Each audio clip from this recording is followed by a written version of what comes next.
Okay. Tirumala Tirupati దేవస్థానం నూతన CVSO Muralikrishna బాధ్యతలు స్వీకరించారు. గురువారం ఉదయం తిరుమల శ్రీనివాసుని దర్శించుకుని అనంతరం నూతన సివిఎస్ఓగా బాధ్యతలు స్వీకరించారు.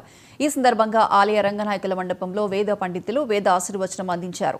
ఆలయ అధికారులు స్వామివారి శేష వస్త్రంతో సత్కరించి మురళీకృష్ణ దంపతులకు శ్రీవారి తీర్థ ప్రసాదాలను అందజేశారు. ఈ సందర్భంగా మురళీకృష్ణ మాట్లాడుతూ CM Chandrababu, deputy CM Pawan Kalyan, డీజీపీలకు ధన్యవాదాలు తెలిపారు. టీటీడీలో ఎలాంటి అక్రమాలకు తావు లేకుండా నిబద్ధతతో పనిచేస్తామన్నారు. ఇక సాంకేతికతతో భద్రతా ప్రమాణాలు మరింత మెరుగవుతాయన్నారు.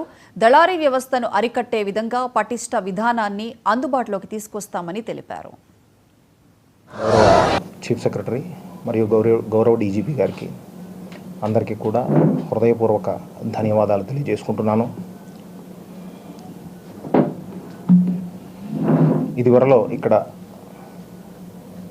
డిఎస్పీగా, అడిషనల్ ఎస్పీగా పనిచేసినటువంటి అనుభవం ఉండడం వలన ఇక్కడ ఉన్నటువంటి పరిస్థితులని అవగాహన చేసుకోవడానికి కొంత నాకు పాత ఎక్స్పీరియన్స్ అనేటటువంటిది ఉపయోగపడుతుంది అనేటటువంటిది తెలియజేస్తున్నాను. అలాగే గౌరవ చైర్మన్ గారి ఆధ్వర్యంలో ఉన్న బోర్డు మరియు గౌరవ ఈఓ గారు, గౌరవ అడిషనల్ ఈఓ గారు ఈ మధ్య కాలంలో ఇటీవల కాలంలో తీసుకున్నటువంటి అనేక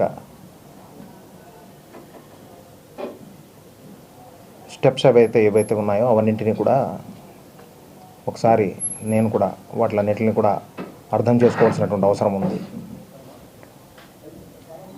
ముఖ్యంగా భక్తుల యొక్క భద్రతకు సంబంధించి, అలాగే టీటీడీ ఎస్టాబ్లిష్మెంట్స్కి సంబంధించినటువంటి భద్రతకు సంబంధించి ప్రత్యేకమైనటువంటి దృష్టి అనేటటువంటి దాన్ని పెడుతూ శతాబ్దాల నుంచి ఇక్కడ ఉన్నటువంటి ఆచారాలు, అలాగే సెక్యూరిటీ ప్రోటోకాల్స్కి సంబంధించి వ్యవహారాలు అన్నీ కూడా వాటిని పాటిస్తూ మరింత మెరుగైనటువంటి భద్రతా ప్రమాణాలను ఎలా తీసుకురావాలనే విధంగా పనిచేయడం జరుగుతుంది.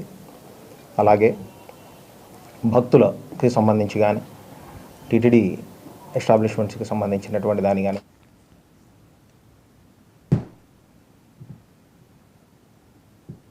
పశ్చిమ గోదావరి జిల్లా